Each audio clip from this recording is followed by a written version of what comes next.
You know, George Orwell's 1984. It's more than just a novel, right? It's a warning. But have you ever wondered where this terrifying vision of the future actually came from? Well, we're going to dive into that, because it turns out the blueprint for Big Brother, for Newspeak, for the Thought Police, all of it was basically forged in the fires of Orwell's own life. So picture this. It's 2017 and the world hears this phrase, alternative facts. And it was just electrifying. I mean, it was a moment that felt like it was ripped straight out of the pages of a dystopian novel. And for millions of people, it really was. And get this, right after that comment was made, sales of a book from way back in 1949 just skyrocketed. We're talking a staggering 10,000% increase. It shot straight to #1 on the bestseller lists. If that doesn't prove its chilling relevance today, I don't know what does. Which brings us to the big question here, right? How did 1984 become the go-to handbook for our so-called post-truth world? All of a sudden, the book felt less like some distant prediction and way more like a diagnosis of what was happening right then and there. And what's really fascinating is what's happened to the word Orwellian itself. It's been completely co-opted. It's become this political weapon, thrown around by everyone, left, right, you name it, to accuse their opponents of distorting reality and threatening our freedoms. So to really get the warning, we have to get the man behind it. The novel wasn't just something he dreamed up. No, it was a reflection of some deep personal wounds. And it all starts, really, in the crucible of war. Okay, so this is key. Orwell's time as a volunteer in the Spanish Civil War, that was the foundational moment. He went to Spain to fight against fascism, totally driven by idealism.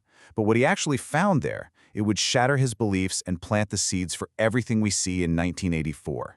You see, when he first got to Barcelona, he thought he'd stumbled into a utopia, a true brotherhood of man, where all the old class divisions had just vanished. But the reality on the front lines, it was brutal.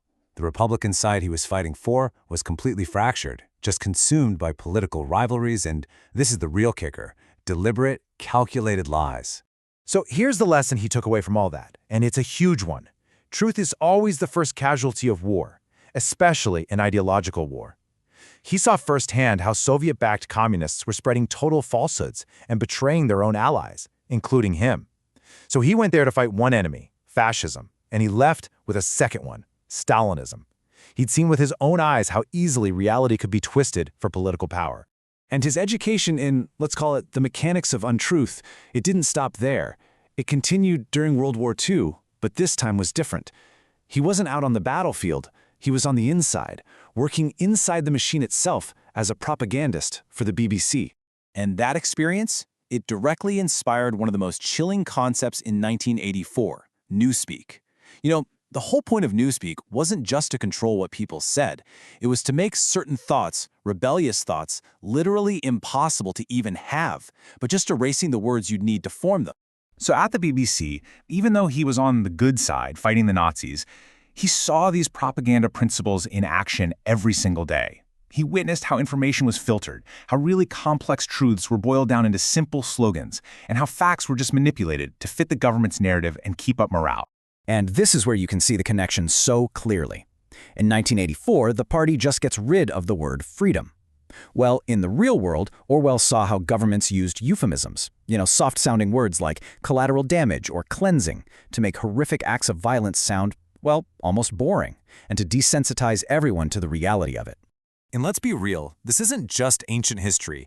Just think about our culture wars today. We have these single, loaded terms that are designed to do the exact same thing. Simplify everything, polarize everyone, and just shut down any real debate.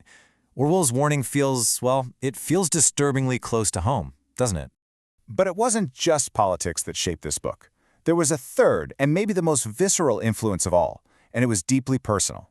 It was Orwell's own battle with tuberculosis and the totally totalitarian way it was treated back in the 1940s. As a TB patient, he was basically a prisoner. His treatment meant solitary confinement, stuck in a bare, sterile room, a room that felt hauntingly like Room 101 from his own future novel. He was under constant watch. Doctors, nurses, they monitored his every single move. And the daily x-rays, they were like a kind of internal telescreen, tracking the decay inside his own body. And his autonomy? Completely gone. In the sanatorium, patients were often forbidden from even sitting up or speaking without permission. His entire life was controlled by an outside authority, all for his own good, of course. And then, for a man whose entire life, whose very soul was built on words, this was the ultimate torture. He was forbidden from writing. The one thing that gave his life meaning was taken away. So you have to imagine him writing 1984 while he was desperately sick, totally isolated on this remote Scottish island, knowing he was dying. All that physical suffering, the constant coughing, the weakness, the pain, he poured all of it directly into his main character, Winston Smith. And that's what gives the novel its raw, unforgettable power. So, you see, you have these three powerful, life-altering experiences. The betrayal he saw in war, the inner workings of propaganda he learned at the BBC, and the absolute totalitarian control he felt during his illness. You put them all together, and they combine to become his final, urgent warning to the world. And right at the heart of that warning is this absolutely brilliant and terrifying concept, doublethink. It is the ultimate tool of control. Think about it. You force people to hold two contradictory beliefs in their mind at the same time and accept both. War is peace.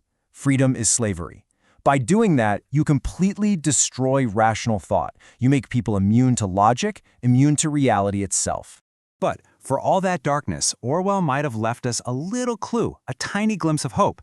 If you read the appendix at the very end of the book, the part that explains Newspeak, it's written entirely in the past tense. So what does that mean? Well, a lot of people think it suggests it was written long after Big Brother's regime had finally fallen, hinting that maybe, just maybe, tyranny doesn't last forever.